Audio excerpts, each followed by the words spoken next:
all the traffic news. Back to you, Andrew. Thanks, Roger. Well, everyone's been very excited here at Sporting Talk since we heard that our next guest was coming in for an interview. And here he is in the studio, Formula One champion yet again, Bruno Garcia. Welcome to the programme, Bruno, and thank you so much for coming in. Thank you for having me. You've had an incredible year, Bruno, haven't you? Yes, it's been amazing.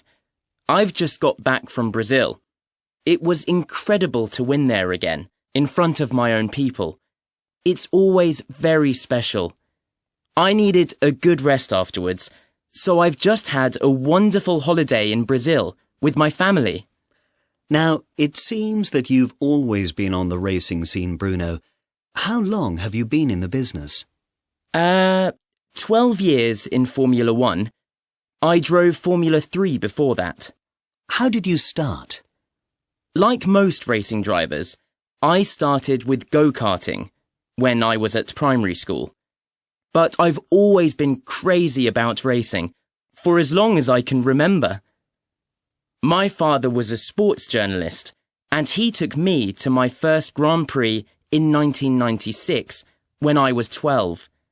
I loved it. When I left school, I joined a driver development program with my first team.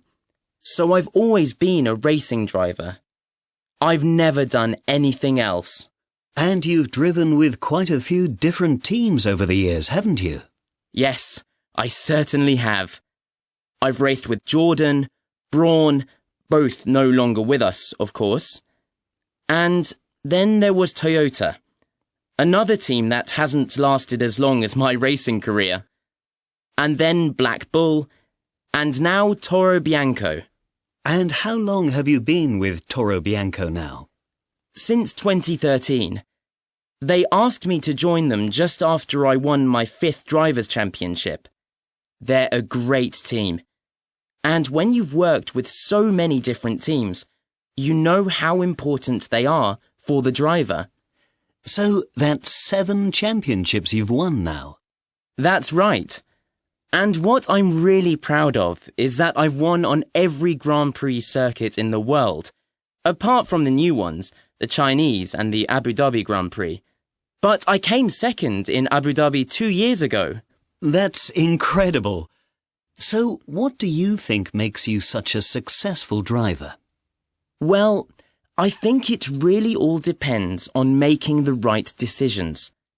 It's not about driving fast.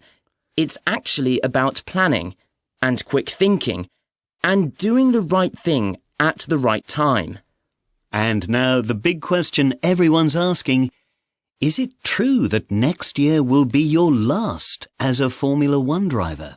Oh, I still haven't decided on that, but I certainly don't want to stop at the moment. You know, the amazing thing is that I still get very excited when I get into the car at the beginning of a race. Just as excited as when I got into my first Formula One car in 2004. You talk about excitement. What about fear? Have you ever felt afraid on the track? Of course I have. A bit of fear is a good thing to have if you want to stay alive. But I'm lucky. I missed the really dangerous years of Formula One. There's no reason to be really afraid anymore. Not compared with the past. Safety standards have got so much better since then. Jules Bianchi died after a bad crash at the 2014 Japanese Grand Prix. But that was the first fatal crash in just over 20 years. I've crashed several times during races, but I've never been injured.